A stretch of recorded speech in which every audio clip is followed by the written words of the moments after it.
finally happened. It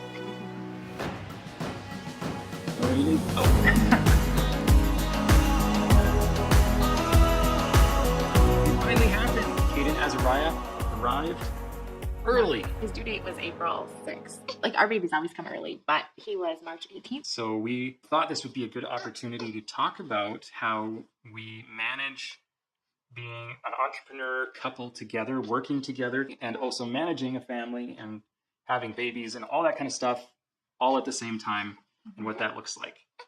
So the first thing that we learned, or maybe are still learning, is that when a baby comes, we need to take breaks, because with our first baby, Anya, we had a Santa photo shoot like a week after, Yeah.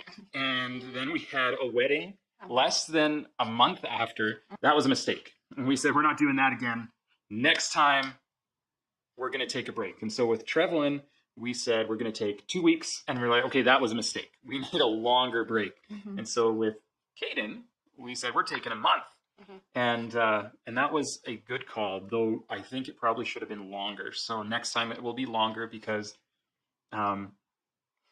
here we are over a month later and making our first YouTube videos again. Well, we were both getting restless, and we're like, hey, let's do this. Yeah, getting antsy. We need to get doing stuff again. Or maybe we could be done early. No, we're going to take the month break. And we launched into this huge project. That was also a mistake. We needed to ease into it. And one of those recognitions that I'm ready to do stuff before Jill's ready to do stuff, because she's got more recovering to do. And there's just all this, every time you add somebody new to the family, it's a little bit easier than the last time, but there's still, your routine changes.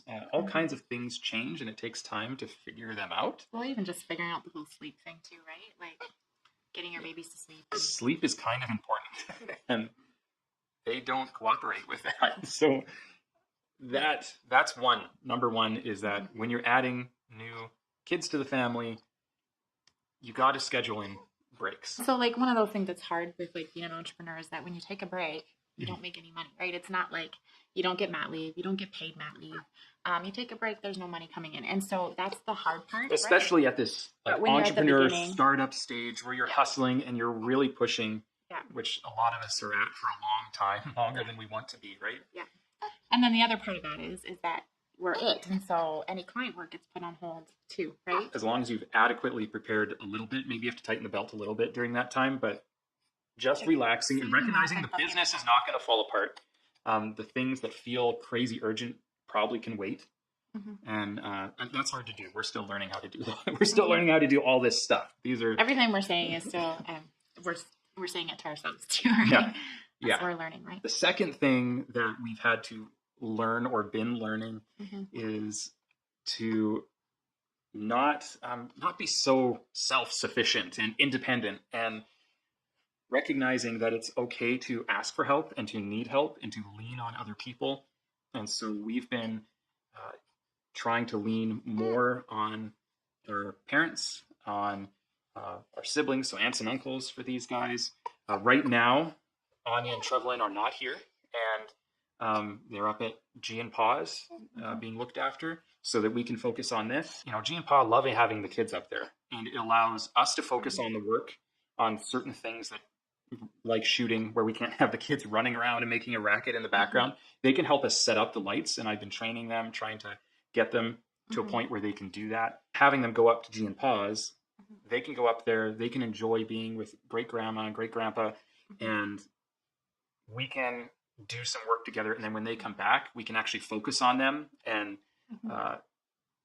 give them good attention. But like, we're in a multi-generational suite too. So my grandparents are in their 80s, are just upstairs, and my parents are just next door, literally next door. And so that's been a huge blessing for us to be able to know, like, if we want to work together, we want to do this, we have a young family, we're trying to do business, is having family close. And then your parents, you said, just moved to town, so they want to be more involved with the grandkids as well.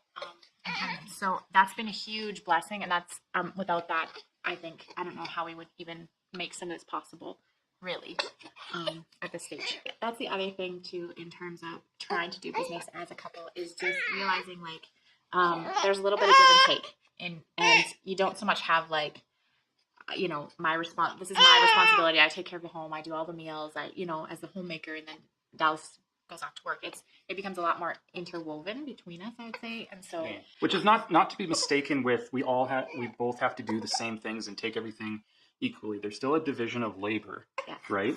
But it's recognizing when you need to step in and fill in and doing what needs to be done. So like Dallas will do breakfast or take care of the dishes or fill in for supper when I'm just feeling a little bit like overwhelmed. Where's that soother? Where's that soother? For the record, he is normally a very happy baby. It's just that we've already filmed all this and it didn't record. So he was happier the first take. So it's just even a little bit of give and take and recognizing when somebody needs some help. And like, you'll do breakfast and you'll do the dishes, you'll fill in for supper sometimes, help with the laundry, those kind of things, so that I'm able to be more available to help as far as with the business side of things, right? And then I'm more refreshed or doing things so I can take a nap so that I'm able to be more fresh to be there in the business side of things. And I think that's one of the things is recognizing it, almost like it becomes more interwoven as a couple. Life just the teamwork never stops, right? It's very much teamwork, and it's not like a list of keeping track of I did this, you need to do that, or anything. It's just jumping in when you see a need and being attentive to what where the other person's at and what they need. Let's wrap it. Yeah, we know what we're doing.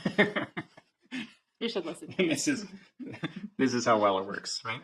We're one last thing that's been helpful is to recognize also the times of life, the seasons that we're in. And right now we're trying to do something really hard. We're trying to start businesses and work with clients and be entrepreneurs at a very early hustle stage with young children. And recognizing that this stage of life is very, very short. And one exercise we did that maybe we'll make a video on sometime down the road because it's actually quite helpful, but it's just mapping out your life and chunking it up into seasons. And when we did that, we were able to look at this time of life where you've got really young children and they need a lot of attention and they're not able to help that significantly or efficiently yet, is very, very, very short.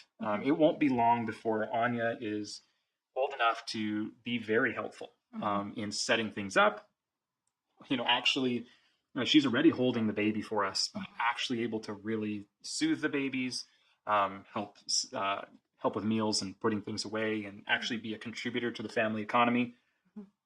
And Trevlyn is, already learning how to be helpful. Just recognizing that this season of life is very short and that not everything needs to happen perfectly right now. A lot of the reason we're doing what we're doing right now, and it's hard, but our goal is really to bring our kids along in the business with us. And I think we're going to start seeing that very soon with Anya, that we can train the kids in the business, and that in the end is going to be so much more valuable than just feeling like giving up on this and being like just trying to go more easy route. Plus, I think the other part of that is just like for Dallas and my relationship, it's so much more rewarding to be part of things as a couple too, and not be like just feeling like you're just always doing your own thing, but to feel like in terms of our relationship where we can be very, very involved and you're talking about stuff and I know what you're working on and I'm giving feedback and you're helping me, that's so rewarding. And I think a lot of people are missing that. What was that Jordan Peterson quote from the other day? Essentially that how rewarding things are in life often corresponds directly to how difficult they are. Yeah. And and we're not going to sugarcoat it and say this isn't difficult. It's quite difficult at times, but it's so rewarding. It's so worth it. Yeah, and I think for me, it's really neat for you to be at home and I can work with you on business, but then also for the kids to be able to have you home and working with you on setting things up. And I just think that to me, when I look at that, it's all worth it in the end, even though it's hard. And often we try to go the easy route, but realizing that often the rewards come when you go the more difficult path is greater rewards, right? If any of you guys would like to hear more about this side of the business, how you do business as a family, do business with your kids, manage a work-life balance when work and life are basically the same thing, this studio is in our house, right? Our living room's right there. We live together, work together. We're always in the same space. And if you would like to know more about how we're doing that side of things, we'd be happy to talk much more about that if that's something people be interested in. So let us know in the comments. Thanks for watching this video. Thanks for being patient with us. For the few of you, I think we're at about like 191 subscribers right now. So for those of you that have been with us for a little while, thanks for being patient over the last 2 months. We are so excited about the videos and ideas we have for the future. This channel is going places, and we'd love to take you with us and for you to come along with us. So we're excited about the months to come, the years to come, and doing it with you guys. So I guess we'll see you next time. Okay, now you gotta wave your arms or whatever. I was gonna say, put the Off the screen like that. like wave my hands.